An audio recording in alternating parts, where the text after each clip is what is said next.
Hey guys, what's up? I've been sent a couple of games by a subscriber, Ponder AJN, apparently from Scotland, like me, and a couple of games in the Goering. This player has bought the course, has gone through it, and I'm just going to show you a couple of games because they're fun. I do have to apologise in advance. You don't get a lot of moves for your money in these two games. Spoiler alert. Okay, anyway, so game number one, obviously our hero has the white pieces. These are 10-minute rapid games, here rated 669, so you do not have to be above 1,000, 1,500 to get a lot of fun out of the Goering. Okay, so normal King's Pawn opening, d4, the Scotch game accepted, the Goering Gambit accepted, Bishop out, excellent. And most common move, particularly the lower down you go, they'll just keep gobbling pawns. And here we have the Bishops of Doom slicing down here. And we're just going to see what kind of damage you can do, really. Knight comes out, very, very natural move. When the knight comes out, the first thing we ask ourselves is, can we push e5? We push e5. Now the knight comes in. Okay, landmine square. Knight on e4. The first thing you look at is this, right? So you've got a couple of options. Can you do this and threaten checkmate and maybe win the knight? Or the other option is, should you take there, king takes, blah, and then win the knight? Well, the right move here is queen d5. Now, okay, they do have this move. You have to be slightly careful, okay? So they'll rarely find it. And the point is that if you take, queen takes, this isn't checkmate anymore because the king actually has d8, and that isn't too bad. And here the engine says that it's actually equal. But most players will not find knight g5 at that route. So here actually bishop takes f7 is the engine move.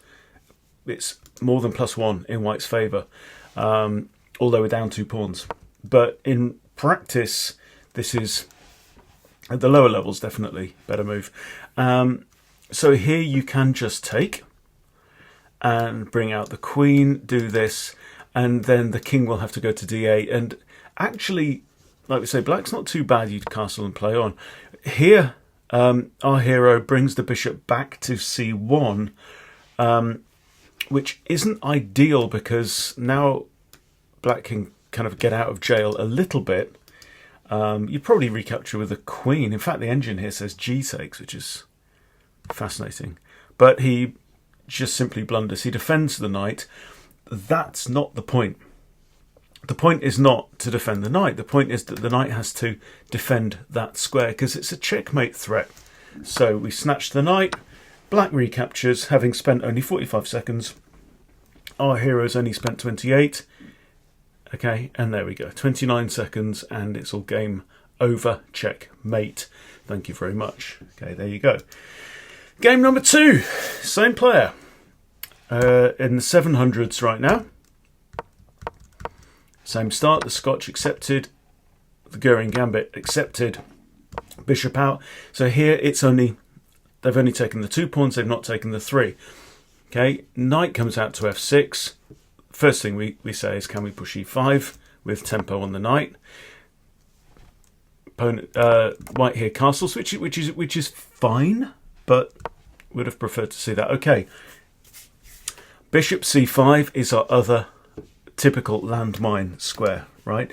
Why? Well, it's the same kind of reasons. And but here we can't play queen d5. We do have e5 though. e5 then getting rid of that now. White here captures on f7, which is kind of okay. I'm wondering if e5 is actually better here because that then deflects the knight away from the defense of this, and then bishop takes, king takes, queen d5 check, forks the king and the bishop. Okay, but here we capture on f7 first, takes, now e5 comes, defended by our knight. And black just plays d5. So apparently blundering the knight. The knight is duly blundered. Actually, it says apparently black's still fine here because, you know, they're still okay. Queen takes. Okay. So, I mean, I haven't been over this game in detail now.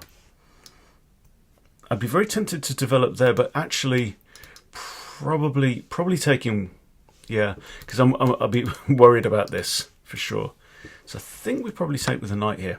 Okay, he takes with the knight. Computer says queen takes d5 check here, winning the bishop. That's the whole point. Yeah. Okay, but this is logical. It's understandable. Pushes the pawn. Knight now comes in. This is the point when the queen comes onto either of these squares. We'll generally look first at knight c3 to knight d5, attacking both of these squares, and also c7, which can often come with a king rook fork. Queen moves to here. White is now winning. But how? Lines up a discovered check with lots of free potentials hanging off it. Does black spot it? Black does not. The other knight comes in with check. So he's keeping this. He's keeping this in his pocket. Where's that king going to go? The downside of this is that that king's now got to move, right? Because the knight can't be captured and you can't block a knight check. So, and he's not going to stay there and he's not going to go there because that would still be in check. Is he going to go back there? Have we just kind of blown our opportunity here? There and now. Now the engine is telling me that it's mate in 3. And let's see if white finds it. I mean, this is pretty obscure. Check here is the move. Is the move. This is actually a double check. What that means is that the king has to move. And this is a beautiful, beautiful checkmate. If you don't know this pattern, it's definitely worth pausing the video now and figuring it out for yourself. The knight is guarding g8. Okay. And so the move is queen g8 check. King can't take because he's still being check. Therefore, here we have resigns, but the only legal move here is that. And then, boom. Smothered, royal fork, mate. Absolutely stunning. So, you know, fantastic play there. At the 600 and 700 level, what can I say? I love the opening. You can get the course. It's $29, 2.5 hours of training from yours truly. Very, very easy to learn. And like you say, this guy just keeps sending me games saying, look at this. Look what I just did to this poor guy. You know, if, yeah, join the club. Come and learn the Goering. It's honestly, it's embarrassingly easy to learn.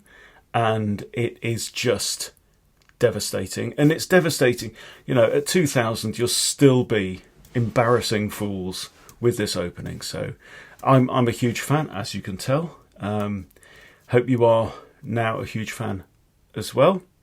Yeah, just please come and get the course, and it helps me out as well. So hope you've enjoyed those couple of little examples. Thank you for watching, and I shall see you soon.